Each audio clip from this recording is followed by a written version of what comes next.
Well, good afternoon, everybody. Welcome to our webinar this afternoon. It's great to have you with us. It's always great to have you at GIBS, even though today we're joining virtually. We have quite a jam-packed session in the next 45 minutes, a lot to cover and a lot of interesting discussions to have. I should also say that we will be recording the session. And so if you want to circle back to something, touch on something later on, that will be available to you as we share the session. And also, if you have colleagues or friends that you'd like to have join the session, please send them a tweet, send them a WhatsApp. As background as well, I'm very fortunate to be joined by a couple of my colleagues today. First of all, Abdullah Varashia, who's a fellow strategist at GIBS, does strategy work around the world, teaches on the GIBS MBA. He'll be giving an input a little bit later today. I've also got an input from a futurist based out of London, and so we'll be circling to him to get a perspective on the pandemic. So I think that's most of our audience that have joined us. And so with that, let's get started. The first thing I want to do is to share my screen here and talk to you about a futurist by the name of Alvin Toffler. Give me a moment here to get my screen shared. That should come up for you shortly. I'm going to ask my colleague here assisting me to confirm that that's visible to you. And so you would see there that I'm talking there about a colleague called Alvin Toffler.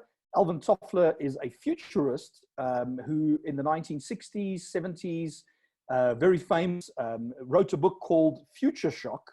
Now, in this book of Alvin Toffler's Future Shock, he talks about what happens to individuals when they go through a situation where the rate of change is faster than what they are able to process or integrate. When the rate of change is faster than what they are able to process and integrate. And he talks about going through this moment that he calls future shock, that very often companies, individuals, they experience something that is so overwhelming that their old ways of thinking or their old mental models don't help them understand the situation. A lot of us, when we make decisions, we act out of a place called hindsight, where we use past experience, past data to inform our decision making. But when the environment around us changes really quickly, then we get overwhelmed. Those old insights, what we call mental models that used to guide us, are no longer relevant, and we need new insight. And so as people working in the field of future studies or foresight, we talk about developing strategic foresight, being able to understand what is happening in the present and the future, and being able to adapt our strategy according to that. And so this situation that we find ourselves in with this COVID-19 pandemic worldwide has put the world really in an environment where we're in a state of future shock. I look at the stock market, I look at political commentators, and they're all grappling with what are the alternative outcomes of this. No one is sure, very uncertain. And it's going to take some time for everyone to catch up to what's happened in the environment around them and to integrate these shocks and these impacts to their thinking. And so hopefully in the next 40 minutes or so, the information I'm going to share with you, the thinking we're going to do together will help you to cope with this rate of change, will help you to think about new implications, both at a country level as well as at a business level. And then, of course, we will look at that against the global backdrop of what does this mean for the global environment that we all work in. I want to start by saying that we will have an interactive part in the session. You will see there on your screen, I've put on a slide that talks about a platform called Menti. You'll see it there in the middle of your screen, menti.com, Menti. I want to encourage you to go to your cell phone. In your cell phone, on your browser, put in the word menti.com. And when you do that, it's going to ask you for a code. Now you'll see there on the right-hand side, the code 723619. When you enter that code, that's going to allow you into an interactive portal where in a little while, we're going to be taking some questions and discussions, and we will be able to gather your views and get a consensus view of what all the participants think about some of these uncertainties that we're going to be dealing with. I'm going to take that code off the screen in a minute, but I'll leave it there for another second or two, menti.com. And let me also say, please make use of the comment section in Zoom for those who are in the room. And for those who are joining us via Facebook, please use the comment section there to pose questions. I'll talk to you about those questions in a few moments, and we're going to circle back to those questions and deal with those. I see we're up to 62 participants. That's really exciting. It's going to be wonderful to get a diverse range of views of everyone in the room. And so with that, let me start by diving into some of the data that I want to share with you before we get into our interactive discussion. The first set of data is going to be about the state of the pandemic globally. Now, a lot of you have been reading about the pandemic. You know what's going on around the world, but I want to take a few moments to really run through some of the main highlights of what's happening with this pandemic worldwide. You'll see that on the right-hand side on that slide, we're up to 479,000 cases. And so really multiplying over the last few days, only about 21,000 deaths. Now that's a really high number of deaths, and it's an absolute tragedy for those involved in this pandemic who are being affected by it. But it is a relatively small number when we put it in the context of a global population of previous pandemics that where 10 or 20 million people died. And so there are really two possible outcomes here. The one is that this passes quite quickly, and we see that death rate staying quite low relative to historic pandemics. The other view is that we really only are at the beginning of this pandemic. If we look at that map, we know, of course, that this started in China. China had about 75,000 infections. It then moved towards the west into Europe, Italy, Spain being hardest hit. And then, as we've seen in the last week, has moved very rapidly into the US. Commentators around the world now saying that the USA is now the hardest hit of all countries, and that, in fact, the center of the pandemic, the epicenter, as they call it, has now shifted into the US and particularly in New York. And so what we're really seeing is that the pandemic has shifted around the world, and it raises the question for us here in South Africa is, will the pandemic's center, will the epicenter shift to Africa? And to what extent are we going to be affected? And we're going to grapple with that a little bit later in our discussion. Now, I want to zoom in for a moment on the experience of Italy, because I think the experience of Italy is probably critical to us where we are in the world right now. We're about a month behind Italy in terms of the pandemic hitting. You'll see there on the slide that on the 26th of February, Italy had only 322 cases. Now that sounds a bit like South Africa last week, 300 and something cases, up to 700 yesterday. But within 1 week, in the case of Italy, we saw Italy go up to 2,000 cases. Now that amounts to a 6 times multiplication of cases. And at that point, Italy should have been very, very worried about where this might head. They should have taken drastic action. But sadly, the Italian population failed to respond to the pandemic in those early stages. Now, what are the implications of that for the country of Italy? What we see 1 week later is that Italy, or 2 weeks later, is that Italy had gone up to over 31,000 cases. What does that mean? It means that as that graph increases, they were multiplying the cases by 7 on a weekly basis. Now, if you multiply 10,000 by 7, you're up to 70,000, which is why Italy now is in an environment where the outbreak has gone way beyond the capacity of their health system to cope.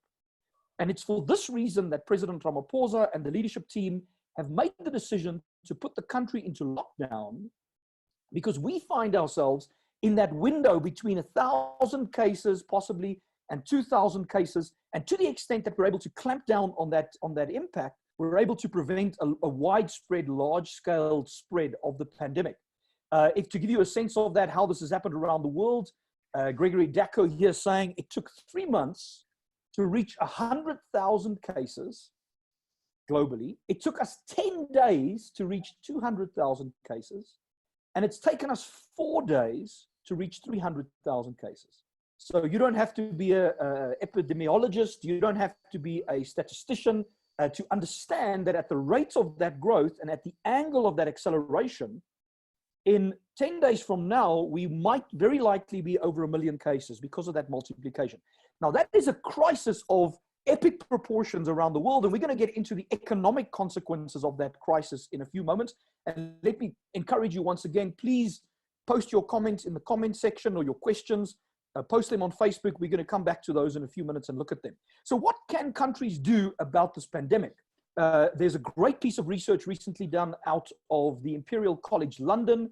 Stephen Riley and a team there who are infectious disease scientists did the study it said, and I see a hand raised there. I'll come to you in a few minutes, Sebastian. It was said that this study really was what informed Boris Johnson's policy thinking to cause them to begin to lock down the UK.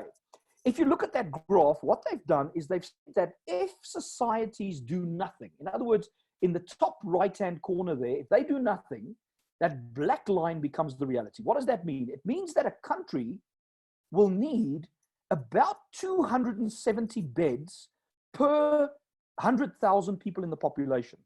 270 beds. Now, what does that mean in a country like South Africa? Well, with 59 million people, South Africa would need 150,000 critical care beds. I think we have about 7,500 critical care beds in our hospitals. So the understanding is that if this spread across the population, we would need so many multiples the capacity that our health system is able to accommodate, that we would not be able to handle that. And of course, as the health system gets pushed beyond its capacity, that would lead to a higher death rate. So we saw in China that only 2% of the population, or only 2% of those infected faced mortality. In Italy, currently, it's between 9 and 10%, because if you don't have the ventilators to treat the critical care patients, those critical care patients, of course, will succumb to the disease. And so what do countries do? If we have a combination of case isolation, with household quarantine, with closing of schools and universities, with home quarantine of those who are sick, we can bring that number down to about 70 cases per 100,000. Now, that is still, in the case of South Africa, would still require about 50,000 critical care beds, which is way beyond. That's like 8 times the capacity of our health system. And so that's absolutely not an alternative, not an option. And so it's for that reason that we have to take drastic and immediate action. Now, there is an example of a country that's done this really well. In the case of South Korea, we look at the South Korean containment. That blue line there represents South Korea going up to 8,000 cases in the early stages of the pandemic. And because of the measures that they took, they were able to bring their new infections down to under 100 new infections per day. What that means is every day, the number grows from 8,200 to 8,300, 8,400, but they avoid getting from 8,000 to 16,000 to 32,000, as has been the case in Italy. And so this is where South Africa finds itself at the moment. We are trying to do, and I'm going to skip ahead here to a slide for the minute, we're trying to do what they're calling flattening the curve, right? We're trying to ensure that the disease burden doesn't overwhelm the health system, and that we're able to flatten that curve over time to give the society time to cope with this pandemic.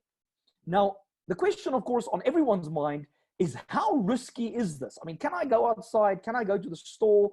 We know that the virus can live in the air for up to 2 hours. We know that the virus can live on metal or plastic for up to 2 days. And so, of course, going into public, engaging with other citizens is a health risk. But how risky is it? So again, we come back to the research. What this research here shows is that if you were in a country where there were 1 million cases of this virus, which is top left, and you went to a public meeting like a music festival with 100,000 people, you would have between a 90 and a 99% chance of getting this virus. So don't be going to music concerts or in Limpopo to church services with 1 million people, right? That's pushing the percentage probability of you getting this virus right to the top right corner. If, on the other hand, you stay in groups of less than 10 people, and you're in an environment where less than 100 or less than 1,000 people have the virus, you have a 0.006% chance of contracting the virus. Now, how does that work practically? Well, it means that every time you multiply the size of the group by 10, or you multiply the size of the virus population, those infected, by 10, you are multiplying your risk of getting this virus by 10. And so what we're trying to do in South Africa from a policy point of view in the next 3 weeks is to limit the sizes of groups, limit the risk of that virus population growing, to limit the risk to the overall population. Now, of course, that is going to have dramatic implications for the economy, and we're going to explore that in a minute. In the case of the US, why is the US becoming the epicenter of the pandemic? Well, very simply, right at the time where the US was supposed to be intervening aggressively to limit population exposure and limit infection, they were dragging their feet, debating the severity of the virus. And the US went very quickly from 1,000 to 10,000. We now see the US at over 50,000 cases in 50 states. Now, that is not just a crisis for the US, it is a crisis for the globe, because the US represents about 40% of the global economy. So if you shut down the US, you're really shutting down almost half the global economy. You're having implications on China, on Europe, on Africa, and we're going to get into those economic implications in a minute. Now, why is this health crisis translated into an economic crisis? And I want to look at that before we get into some of the questions and comments that are coming through. Thank you for those. Keep posting them. We're going to get to those in a minute. Well, if you look at the system, starting there on the right-hand side with supply chain disruption, when this pandemic started in China and led to these infections, China had to shut down their manufacturing hub in Wuhan. In Hubei, they had to shut down the manufacturing hub, which led to a contraction in the supply side of the global economy. But what that supply side interruption did is it led to a lockdown and a slowdown, first a slowdown in Europe, then a lockdown in Europe, which led then to the collapse of the oil prices globally. Of course, the Saudis and the Russians were in a debate and a conflict in OPEC about oil prices and competition over supply and demand. And they've begun releasing increased numbers of quantities of oil to the market. But that combination of oil price decline and a sell-off in the markets has led to a combination of the disease burden increasing around the world, as well as the possibility in the orange there for a currency and fiscal crisis. So this health crisis is precipitating an economic crisis around the world. Now, the question that raises, not just for South Africa or Africa, but really around the world, is what are going to be the social and political fallout of the combination of the health, economic, and political crisis that this is likely to have? How does that play out? Now, as a scenario planner, we've done some work on this at Gibbs. We got a group of people together, did a Delphi study to think about these uncertainties. We then modeled some of this in a scenario planning exercise. And what we are saying is really there are 4 different scenarios for South Africa, for Africa and the world around this virus. The first scenario is what we call top left, a storm in a teacup scenario. Now, storm in a teacup, you'll see there the uptick in the infection rate and then the decline and a very rapid recovery in the economy. To have a storm in a teacup scenario, you would have to limit the infections, but you would also have to have a very aggressive, large-scale, very effective societal response to prevent further infection. The difficulty, of course, is that in the short term, that would cause deep economic pain, but in the long term, you would have a very quick recovery because of that. Now, we think, given where things are in the US, Europe, and elsewhere, and increasingly in South Africa, we think that we're no longer in a storm in a teacup scenario. We think we've moved out of a storm in a teacup scenario, and we are now firmly moving into what we call a perfect storm scenario. I think the US, for instance, is headed into a perfect storm scenario. If you take the factors that the US is a large country with a large population, highly interconnected through air travel, through rail travel, through road travel, especially in the cities. It is a liberal population, very democratic. It is an economy that is very susceptible to shocks in the consumer segments of the markets. And so the US is certainly in a perfect storm. Some of the countries in Europe, in the southern parts of Europe, Italy, Spain, are in a perfect storm. The UK is headed to a perfect storm. That means high levels of infection, massive economic impact, and raises question marks around the shape of the recovery. And we're going to get into that conversation about what does the recovery look like in a minute. It is possible that we move from a perfect storm into an after the storm scenario. That would mean that South Africa or somewhere in the world, we would have to find a medical solution to this problem. This problem is not going to go away quickly unless we find a medical solution. Now, that might happen. There's billions of dollars being invested in finding a medical solution, finding a treatment, finding a therapy, and that is a possibility. There is also the possibility that because of a combination of climate, biological or other factors, which are out of our control, which are very difficult to measure, that we might move to the top right to what we call an Africa spared scenario.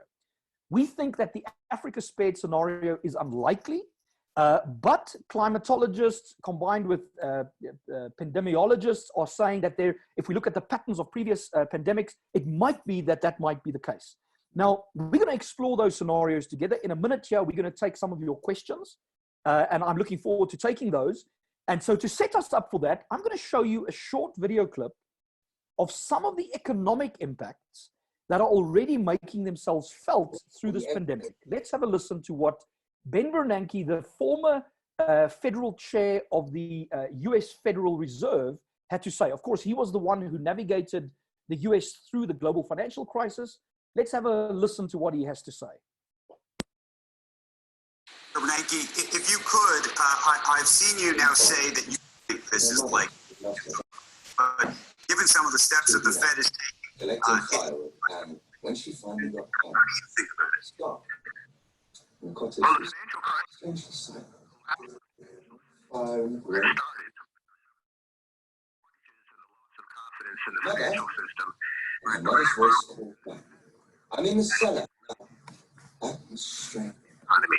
In this case, it's kind of Cold and cold, and they all hated going down there. And my mother called back. I found something. putting a lot of businesses into hiatus. So Adams lit a tiny candle. Lending to those firms are taking losses or will take losses, and so the infection, so to speak, is going in the other direction from the economy to the financial system. There's a lot of stress in the financial system now. The good news is that we came into this with a much stronger banking system, a much healthier financial system than we had in 2007. So I'm hopeful that it'll stand up under the strain and help us, be a positive force in getting back to normal. Jim Bullard just spoke with us and suggested that we walked into this in a 4% unemployment world, that maybe we spike at some kind of 30% unemployment in the second or third quarter, but that he could see us in at the end of the year or early 2021 being back at 4%. Does that make sense to you? There are some questions about sort of this snapback idea and whether that's possible. Well, it is possible. There's going to be a very sharp, short, I hope short, recession in the next quarter or two, because everything is shutting down, of course. And the GDP figures are calculated on an annual basis. So if activity is 10% lower this quarter than last quarter, you multiply that by 4 and you say, well, there's a 40% rate of decline. So you can see some really scary numbers. And unemployment is going to go up, although maybe not to 30%. So whether or not we're going to snap back depends on a couple of things. It depends, first of all, on the course of the virus. Will our social distancing strategy work? Will the virus begin to die down? Will it perhaps be less dangerous in warmer weather?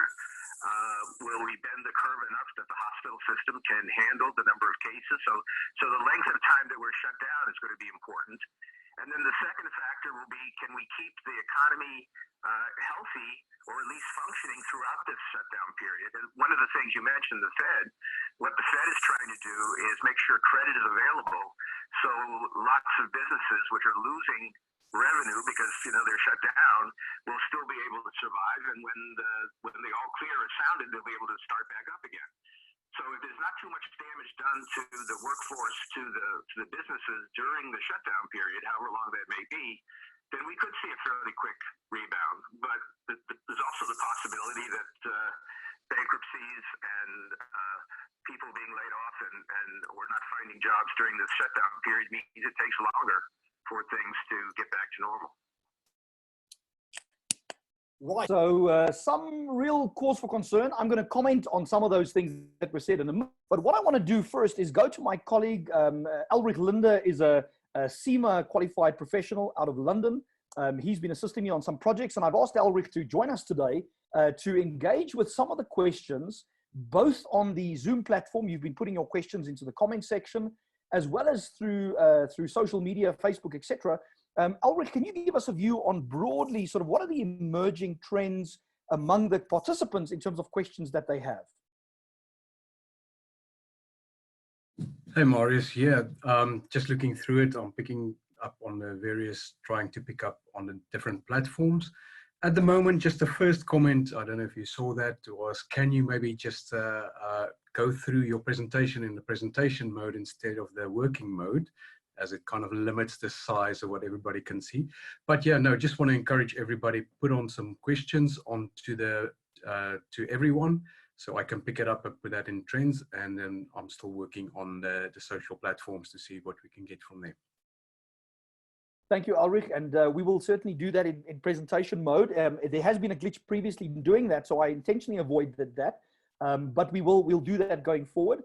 I want to go back for a second here to the comments that Ben Bernanke was making and the implications that he paints there. So if we look at the rationale of what he was saying, we see there in 2008, 2009, the global financial crisis, he says started as a financial system crisis. So it was the collapse in the derivatives in the financial system that led to a shock on the liquidity and the credit. So companies couldn't borrow because banks were in decline. And so government had to bail out those banks, and that puts pressure on the real economy. So the medicine that the Federal Reserve gave the economy, and around the world, similarly, countries did that through QE or quantitative easing, led to a recovery in the real economy. Now that raises the question in this environment, what he's saying is that this started on the other end, in the real economy, that the virus has disrupted the real economy. And the question is whether the real economy, after this shock, will be able to be activated quickly enough to come back to growth. And so this raises some real for us about what the impact is going to be on South Africa's economy. And I'm going to get into those numbers in a minute, and we're going to together explore what we think those impacts might be. What I'm going to ask you to do at this point is to go again with me to your cell phone, to menti.com. Some of you would have set that up already. And thank you for those who are muting. That just helps us with eliminating feedback. If you go with me to your cell phone to menti.com, you'll see there, menti.com is going to ask you for a code. The code there is 723619. And we're going to work on some of these questions together, because that will allow us to get what we call the wisdom of the crowd. So how this collective of participants think about this particular problem and what the implications of this problem will be, especially on the economy. So with that, what I'm going to do from my side is I'm going to share the Menti platform here, and that is going to allow us to work on these questions together. Now, I should say that I'm working with 4 of my colleagues as academics at the business school. You would know that we do research, and we're always looking for information and research that can help our constituency, in this case, business. And so this information that we're gathering will be totally confidential. There's no way of linking your name to your answer. So I encourage you to answer quite frankly. But in good practice, I'm going to ask you here to enter, with your consent, if you want to participate, enter your position or designation and your industry. And that will allow us, when we gather this information, to critically evaluate what the data really is telling us. And we're going to go through a series of questions very quickly that will give us a view of what your consensus view is as a community on the impact of this on the South African economy and beyond. I'm going to give you a few more seconds there. You'll see on the right-hand side of your screen, we've had 11 participants already entering their information. That's going to go up as we participate. And the answers of what we do are also going to evolve and transform as we participate. So we're up to 20. Ideally, we'd get up to 30, 40. Perhaps when we get to 40, we'll move to the next question. Thank you there. By way of observation, we've got an ex-CEO here from FMCG. We've got a BCM specialist in finance. We've got a director. We've got a site engineer in construction. We've got someone in business school from Schema Business School. Welcome, a risk manager. So really a lovely, diverse, and complex group of individuals. And that will give us a really rich perspective as we explore some of this data. We're up to 33 participants. In a moment here, I'm going to move to the next question. For those who are still joining us on that, look at the top there, menti.com, use the code 723694. Now, what I'm going to do is move to the next question. The first question we're going to look at is, what have been the 3 most important steps that you have had to take as a company in this environment? Now, I'm going to pivot shortly to my colleague Abdullah Varachia, that's going to talk us through some of his thoughts, what's top of mind for him around this crisis in business. But what have been the 3 most important steps you have had to take as a business leader, as an executive, in responding to this crisis? I'm going to give you a few moments there to respond to that question. And shortly, we're going to see some answers coming through on that. Again, if you have questions not related to this, please use the Zoom questions to do that, the Zoom comments. You please use Facebook comments to do that. We've got someone saying advertising. That's been interesting. So having to really push market development, business development at a time of crisis like this. Time is communication. That's been absolutely critical. Communicating often, communicating clearly, communicating the information people need, working off-site, massive amounts of people having to go off-site, you having tech capacity to do that, needing customer communication, so not just internal communication, but also customer-centric communication, the need for virtual office space, enabling remote working, digital engagement, that's going to come through, I'm sure, quite strongly. Very interesting. Safety of staff members to protect them. Communication again, funding security, that's a critical one. Can companies sustain themselves financially during this environment? As we're answering that, I'm going to ask Abdullah. Abdullah, if you'd like to unmute yourself, go ahead and give us a view of what you think the critical strategic issues are that companies will have to face. Go ahead. Thanks, thanks, Marius. I think you know, from your presentation, I think it's now common cause from all of us that we're in a period of heightened and perhaps accelerated volatility and uncertainty. I think what the last month has demonstrated to many of us is that we are more interconnected than we've ever imagined. And I think that this concept of network effects that we often translated into the digital world translate way beyond that narrow definition, this ability to be able to look at the speed and acceleration of what we've covered. Marius, you opened with this, with Alvin Toffler and Future Shock. And Toffler speaks about the rate of change. I want to link that to strategy. And in the strategy world, we often talk about the fact that if the environment changes, so too must the strategy, right? So too must the interrelated choices we take as organizations, as business leaders, as individuals to respond to this environment. With that, I maybe want to touch on 5 immediate thoughts of strategy that come to mind that I think businesses must focus on in the next 90 days, in the immediate period. I think the first is that adaptability and agility remain fundamentals of disruption. Yes, your work, my work, our context, how we do things, and so much more has shifted. And I think we're going to have to shift too. Talking about it ad infinitum won't solve it. It's really about our ability as individuals, as businesses and organizations to adapt. And the speed at which we do this is what will really set businesses apart. So I think businesses have to adapt quickly to this new normal. And firstly, we've got to make sense in terms of what does this new normal look like?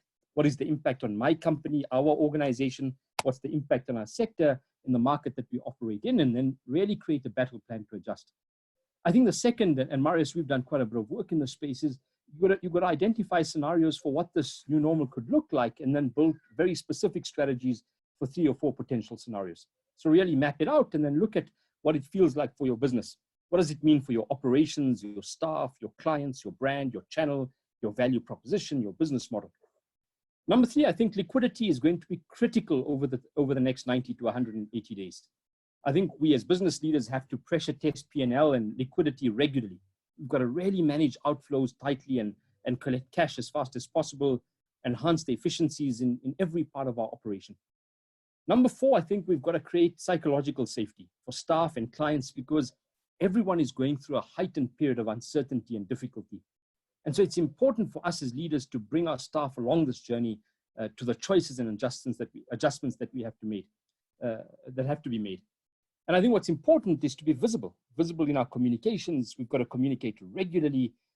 Number 5, I think we've got to stabilize operations for this new normal. Operations in terms of how we communicate, the way in which we develop products and services, the way we connect with our clients. And then lastly, Marius, I think the question that I've been asked by many people over the last few weeks in all of the engagements I've had with companies and individuals is, will we go back to the way things were? Who knows, Marius? But I think what the last 4 weeks has taught me is that even in an era of digital disruption, where everyone for the last 3-4 years has been talking about the 4th industrial revolution, my view is that the human element trumps everything. I disagree with those who say that everything will move online and we're going to fundamentally shift that forever. What the last 4 weeks has demonstrated to me is that the success of companies and our future success lies in this interplay between digital and the social world. So yes, I yearn for a chat with my colleagues over a cup of my favorite coffee. I yearn for the chats I have with a security guard who's become a close friend of mine at Gibbs, where we talk about Kaiser Chiefs. I yearn for the ability to provide a hug or shake a hand. And I think so many others on this call and across the world do the same. And I think what the last 4 weeks has taught me, and I think all of us, is this incredible value and privilege of this collective human strength and the ability to do things in this multisensory way. And I think we'll push to get back to that. And I think it really demonstrates the value of some of those elements. And in my view, I think in the medium term, I think brands will become even more heightened in terms of that human element. So those are some of my personal thoughts, Marius. Abdullah, thank you. Refreshing and inspirational as always. Lots of food for thought. Thank you for that. If you do have an additional question to Abdullah, pop it into the comment section. I'm sure he'll be watching that. And of course, we are recording this, so you can go back over that and look at some of those rich comments that Abdullah has made. I want to look for a minute here at what the impacts are going to be on the economy. We're, of course, all worried that this would have a large-scale long-term impact. We are seeing, if we look there at that slide, that economist Mike Schuster is saying that the JSE already is down to 2009 levels as of a few days ago. However, we have seen in the last few days a slight recovery. As the recovery begins to come about in the US, that positive news starts to make its way through to South Africa. And we saw that, for instance, today in the JSE, currently up 1.8% overall in the all-share index. You'll see there the lion's share of that going to gold mining. But the more important observation is, if you look at the 90-day move, so the last 3 months, the JSE is still down 24%, right? So we need another 12 days of 5% growth, right, to get us back over that and into positive territory. If the 30-day move is also down, so you can see the steepness of that curve, but the last 7 days really have started to show a recovery. Now, I don't think that recovery is going to last. Given the fact that we're only now heading into lockdown, I think that companies are going to begin hedging, going to move their liquid assets into safe havens. And so this will have a knock-on effect, not only in South Africa. We've looked at across Africa, what are the key economies that are vulnerable: Angola, Nigeria, Zambia, Egypt, not only of the lockdown and disease, but also to the oil shock. And then what is the capacity of the health system in those countries? If you look at those red dots on the right-hand side, those are countries that have both a vulnerable economy as well as very limited bed capacity in their healthcare system. A shocking statistic, to give you a sense, is that in Zimbabwe at the moment, they only have 17 respirators in the entire healthcare system. The US is currently deploying 5 million respirators from the Pentagon storage into the country. And so we need to prevent this disease burden from becoming a social catastrophe, which would then have much bigger economic knock-on effects. If we bring that closer to home in South Africa, what I've put on the screen here on the left-hand side is a map of the city of Johannesburg in its broader region, the Gauteng city region. Those gray areas there are what we call the privately governed spaces. It's a fancy way of saying that's your security complex. That's the place you call home every night, right? Where you lock yourself away. The rest of that city environment is where the majority of South Africans live. Now, on the right-hand side is that same map, but the red signifies parts of the city with a high density population, as well as exposure to crowded dwellings, a lack of flush toilets, lack of access to piped water, lack of healthcare facilities. That right-hand slide was used by a colleague of mine at UP to help the presidency think about where the high-risk areas are for this virus. Because what, of course, will happen is if it gets into an area that, it will dramatically impact those individuals much, much more than those in gated communities who are able to use soap and hand washing to protect themselves, who live far away as it is. And so not only does the crisis present economic challenges, but it starts to present a series of very concerning social and political consequences. And we're going to have to grapple with those. To help us think about those social and political consequences, I've asked a good friend and colleague of mine, a futurist in London, based in Oxford, Mel Fletcher, to give us a view on what this is going to do at the societal level. Let's have a listen to what Mel Fletcher has to say. Hi everybody, it's always a pleasure to invest in South Africa and Africa generally. My thanks to Marius and all the team at Gibbs for this kind invitation. Socrates said that the life unexamined is not worth living. I want to reflect with you for a few minutes on how the COVID-19 situation might inform, challenge, and even strengthen our values. The current health situation provides a unique opportunity to think about the value of innovation. In times of national and international crisis, the people involved in the front line of the fight, in this case scientists and medicos, are inspired to find new solutions to pressing problems. But the rest of us can start to feel slightly redundant, especially if we're working exclusively from home. The lack of physical contact with colleagues and the camaraderie that brings can drain our sense of perspective. Meanwhile, we've got constant news reports focusing on a global problem, which can make our work and the problems it solves seem slightly insignificant. We may stop exploring opportunities for innovation. But the health crisis also presents us with challenges that are not directly health related. There are challenges with logistics, supply lines of medicine and foods, for example, the need for volunteers to help overworked health services. There are social challenges when it comes to helping the elderly, providing education, housing, and of course, helping people deal with sudden unemployment. So this is clearly not the time to retreat from problem solving in our work, in our private lives. Other problems will emerge in the coming weeks too.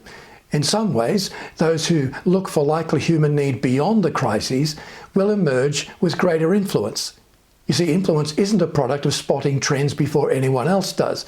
It comes to those who can spot likely needs that will emerge on the back of the trends and prepare solutions ahead of time.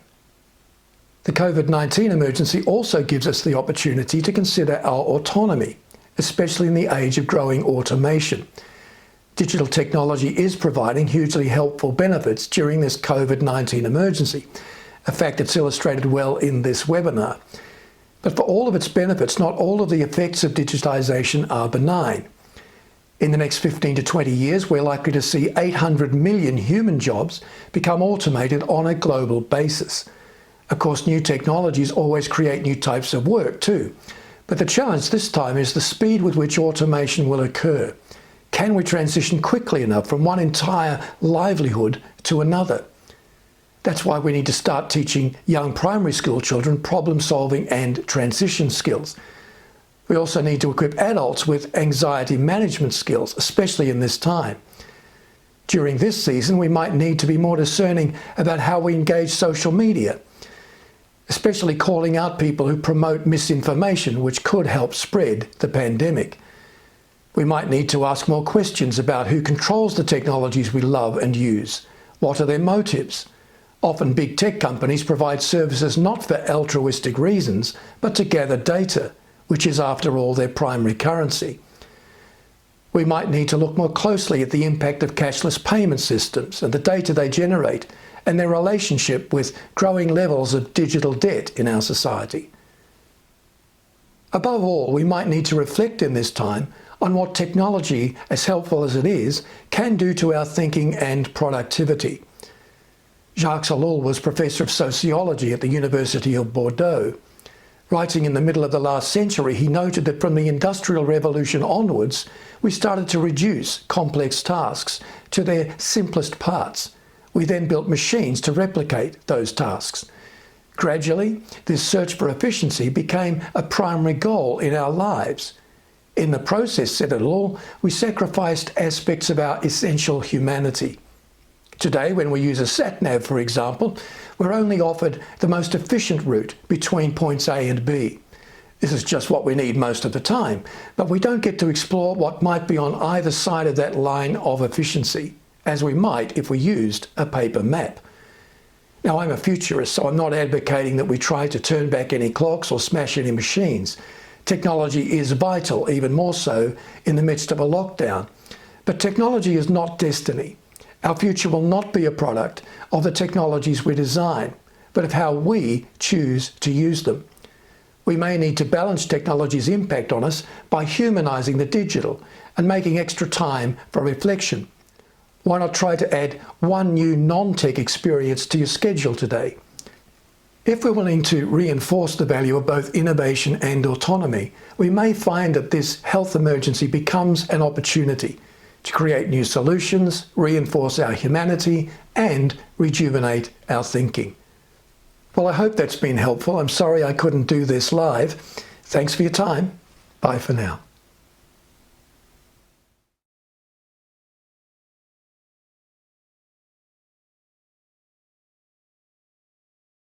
Always helpful, always thankful to Mel Fletcher for giving us his time investing in South Africa and contributing to GIBS. And so really what we're seeing is not just a health crisis or an economic crisis with uncertainty around how that plays out, but this is likely to have a fundamental impact in some instances on the fabric of society.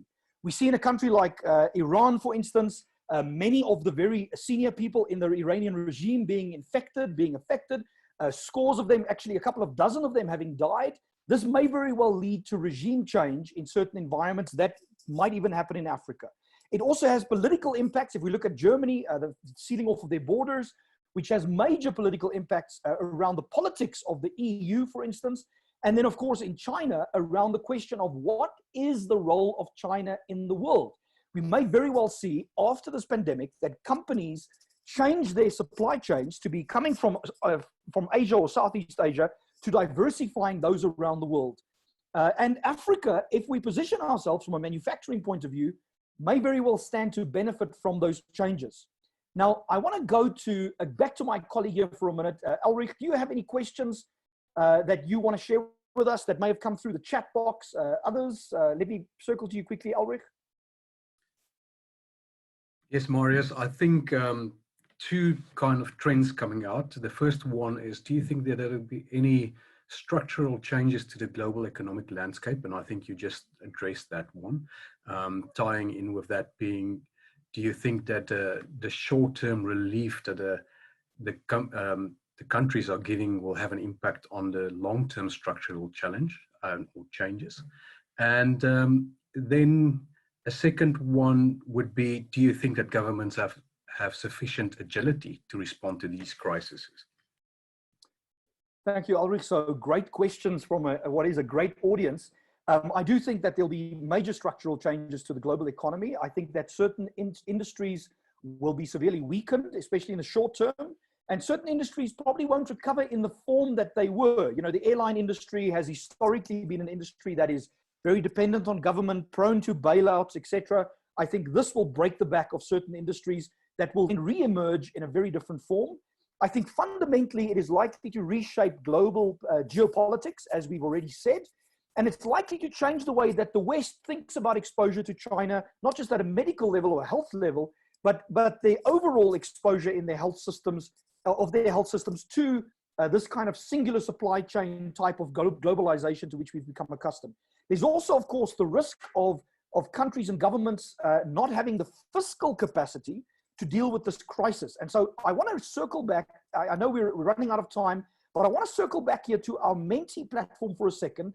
And if you want to work with me on this, I've asked the question there, what percentage impact will this have on emerging market currencies? Already we have some answers, some saying 20 to 40%, some saying 8%, some saying 15 to 20%, slow recovery.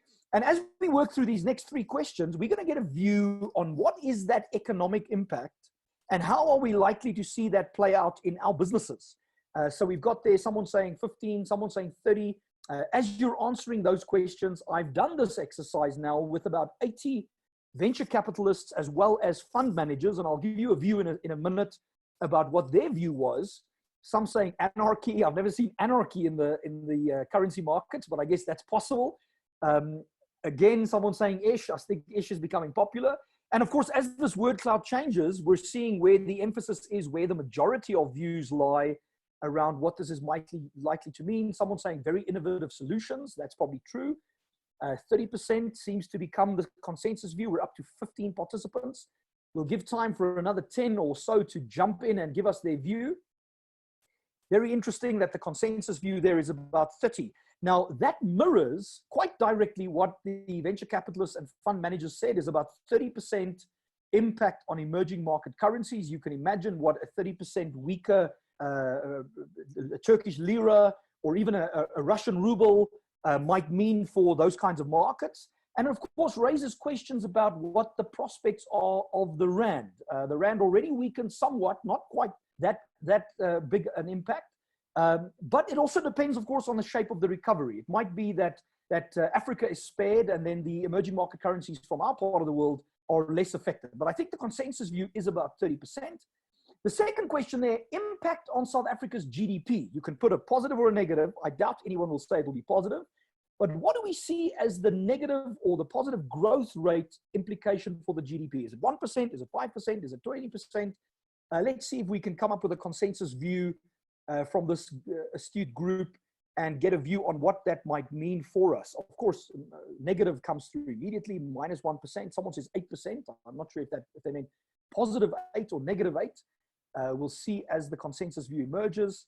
Minus 1, minus 2, minus 3, minus 12% GDP. That's quite aggressive, short-term, disastrous. Of course, there is the trough going down in terms of negative growth, and then the rapid recovery, minus 10%, minus 2%. GDP is, of course, calculated annually, and so we'll see the recovery depending on when that is, if it's short-term, long-term. But I think the consensus view there is, of course, that it will be negative, very likely greater than 5%. As you're responding to that, I should say that in asking this of the 80 venture capitalists and fund managers, the view was about a 5% GDP decline. And so I think this group is a little bit more pessimistic, but certainly in that range, between 5–10% would be where the consensus view emerges. If we then ask which business sectors will be hardest hit, which business sectors will be hardest hit, which industries, sectors do you think will be most affected by this? We already mentioned some of them, but it'd be interesting to see what your views are. Media, that's very interesting. Very difficult to do media productions, to do even journalism in this kind of environment. Tourism coming through strongly, retail, small business, informal economy. Now, this exercise will give you a very good sense of the structure, not just of the domestic economy, but where in the global economy is the hit likely to be the largest. And we can start to see the emergence of a cluster there around tourism, travel, retail, hospitality, etc., luxury goods. As the crunch of cash flow to consumers becomes apparent, we can see there the shape of that impact. And if you have exposure and investment in those businesses, that's where you've got to think about Abdullah's comments about innovation and repositioning and how do we build businesses that can withstand this impact. Our next question there, and we'll come back to this data, I'll make sure to share it with you after our engagement. Which policies will government use to support the economy? And you can rank them by the ones you think are most likely to be used. Of course, we're already seeing some of these policies being implemented. Will we see debt repayment delays? Will we see helicopter money being dumped into the environment? Will we see the freezing of rates and taxes?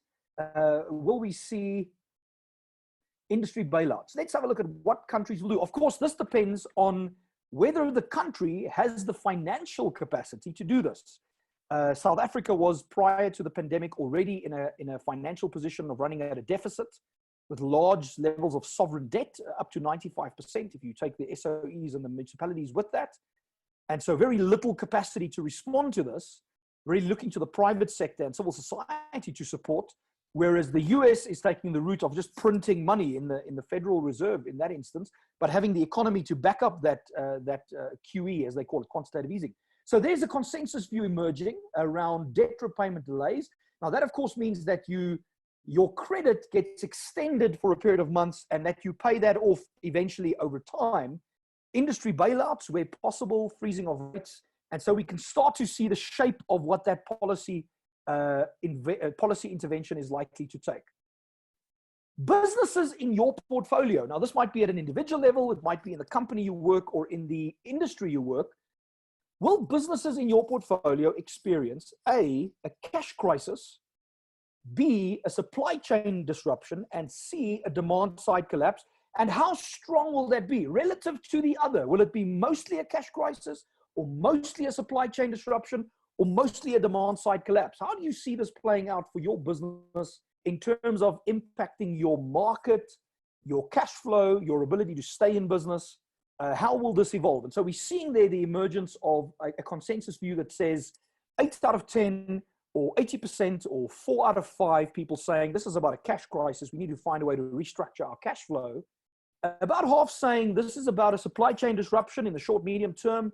Some saying it's about a demand side collapse. And so that might change. As the crisis evolves, you might go in your business from a cash crisis to a demand side collapse to a supply chain disruption, depending on how long this crisis bears itself out at the global level, at the regional level, and then at the domestic level. Then an important question, and we've got two more, and then we're going to begin to wrap up. I see we're almost on the hour, and you've all been great participants staying with us for this long. What shape will the recovery take? Will it be a V-shaped? Will it be a U-shaped? Or will it be a stagnant L-shaped recovery, which means that we go into the trough and it takes long to get out? What is the shape of that recovery? And again, I will share with you what my other research is showing. The dominant view there being it's a U-shaped or an L-shaped. Very few, if any, will believe in a V-shaped. I do think that the V-shaped is possible. As I've said, if there's a medical solution, we might see a surprising V-shaped recovery, but I think U-shape seems to be the dominant view. And I'll tell you the truth, that is in keeping with what other groups like yourselves have said, that this seems to be heading towards a V-shaped recovery. Now, the question, of course, is we went into the crisis over a period of months. We're going to go through the crisis, come out of it. But what is the length of that U? What does the bottom of that U look like? Is it weeks? Is it months? Is it years? And so to answer that, what length of time do you expect the disruption to last? Over in a matter of weeks, over in a matter of months, or over years-long impact? What do you think is the shape of that U?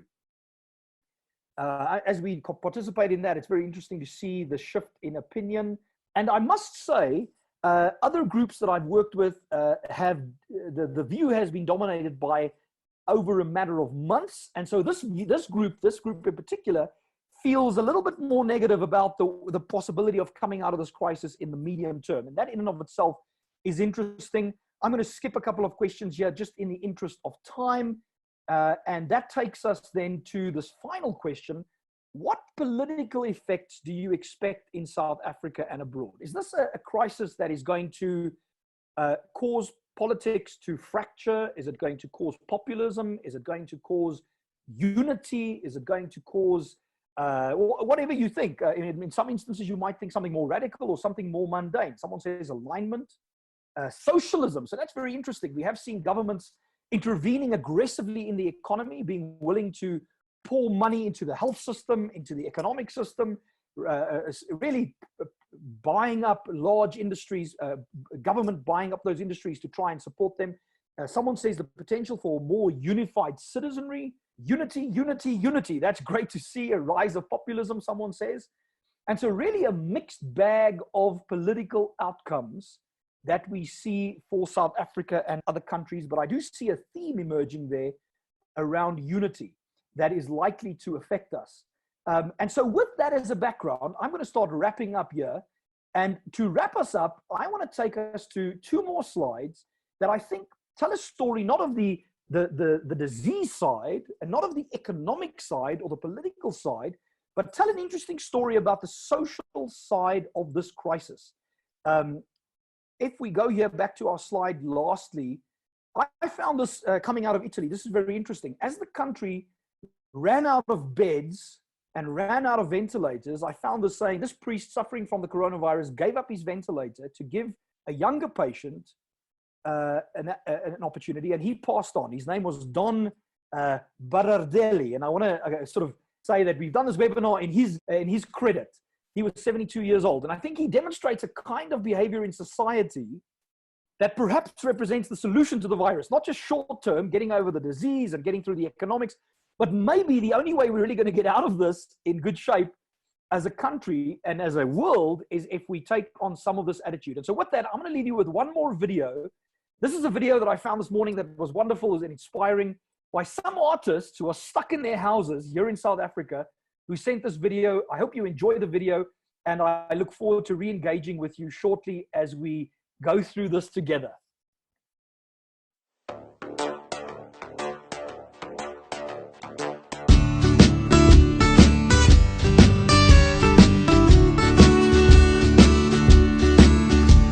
The whole wide world has gone insane.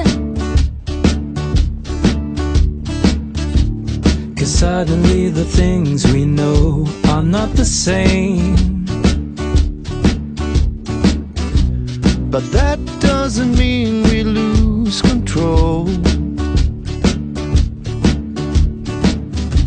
'Cause now's the time to keep from falling apart. We gotta keep love in our hearts. Friends, don't let friends panic buy. 'Cause you don't wanna be that guy. Please think of those in need. We got a lot of hungry mouths to feed. What good will it do if you take all the loo-roll? Bro, muni ali blurry TP fatty. Leave some pasta for a brother or a mother in need. We all want family tree. The whole wide world needs to work together now. You will see we will be better than ever before. So please don't take any more than you need. Come on now. Friends, don't let friends panic buy. There's enough coming up, so don't take more than you need. 'Cause you don't wanna be that guy. There's enough coming up on the shelf, you will see. Please think of those in need. Think about what you really need. 'Cause we got a lot of hungry mouths to feed. Check, check, check, check. Asseblief, almal, chill net 'n bietjie. Moenie uit friekie, checkie. By die shop, moenie meer koop as jy nie, dis greedy. Eerder al bou 'n seisoen. Consider that they must survive too. They do number twos just like you. So don't be that guy. Los 'n paar bakke to fly. Sanitize, greed in the minds. Worry so guys, we need each other to stay clean to survive. Friends, don't let friends panic buy. There's enough coming up, so don't take more than you need. 'Cause you don't wanna be that guy. There's enough coming up on the shelf, you will see. Please think of those in need. Think about what you really need. 'Cause we got a lot of hungry mouths to feed. 'Cause we got a lot of hungry mouths to feed. Yo, hier is 'n message van Pick n Pay, shop tot vir die mense.